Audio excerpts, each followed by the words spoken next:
महाराष्ट्र नवनिर्माण सेनेची नवी एकंदरीत रणनीती आता मुंबई मिशन महापालिकेच्या अनुषंगाने समोर आलेली आहे आणि मनसेचे मुंबई अध्यक्षपदाची जबाबदारी संदीप देशपांडे यांच्यावर दिलेली आहे। आपल्यासोबत संदीप देशपांडे। संदीपजी, खरं तर अभिनंदन तुम्हाला।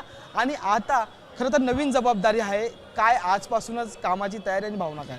तर निश्चितपणे मला असं वाटतं महाराष्ट्र नवनिर्माण सेनेच्या इतिहासात पहिल्यांदा मुंबई शहर अध्यक्षपद निर्माण केलं आणि ती जबाबदारी मला दिली, त्यामुळे आनंद तर आहेच, पण त्याबरोबर एक प्रकारच्या जबाबदारीची जाणीवसुद्धा आहे, थोडं टेन्शनसुद्धा आहे, पण जिद्द पण आहे की निश्चितपणे एक चांगला परफॉर्मन्स मनसेचा हा येणाऱ्या मुंबई महानगरपालिका दिसेल।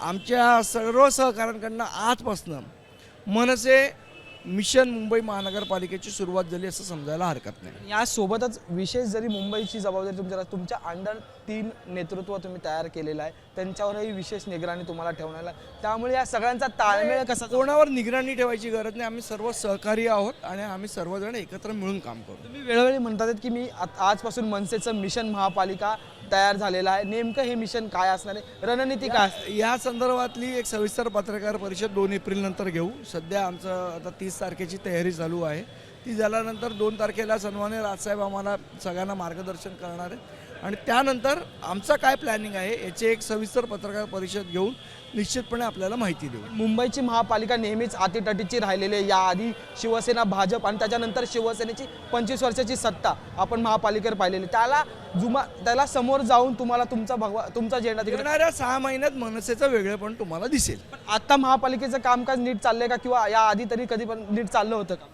हा प्रश्नाचं उत्तर ब्रह्मदेव सुद्धा देऊ शकत नाही की आत्ता काय कामकाज चाललं आहे, कारण कोणाचंच लक्ष नाही आहे महानगरपालिकेवर, सगळ्यांची मनमानी चाललेली आहे।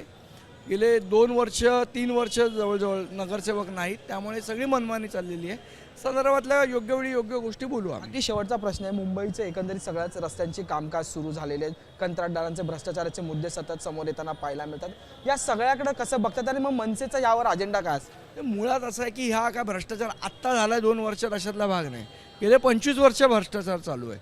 ज्या वेळेला उबाटा शिवसेना सत्तेत होती त्यावेळेलाही 6च मारवाडी कॉन्ट्रॅक्टर होते ज्यांना आयुष्यभर रस्त्याची कामं मिळाली, त्यामुळे आज जे ओरडत आहेत आदित्य ठाकरे ते त्यावेळेला का ओरडले नाही हाही एक प्रश्न आहे, तो कोणीतरी त्यांना विचारला पाहिजे। आत्ता भ्रष्टाचार चालूच आहे, पण तो याआधी होत होता, तीच गोष्ट हे पुढे नेत आहेत। तर आता मनसेचे संदीप देशपांडे यांच्यावर मुंबई अध्यक्षपदाची जबाबदारी दिलेली आहे, त्यामुळे मनसेचं मिशन महापालिका कसं असणार हे पाहणं महत्त्वाचं ठरणार आहे। व्हिडिओ जर्नलिस्ट अरविंद वारगेसह मी अजय माने, एबीपी माझा, मुंबई। एबीपी माझा, उघडा डोळे बघा नीट।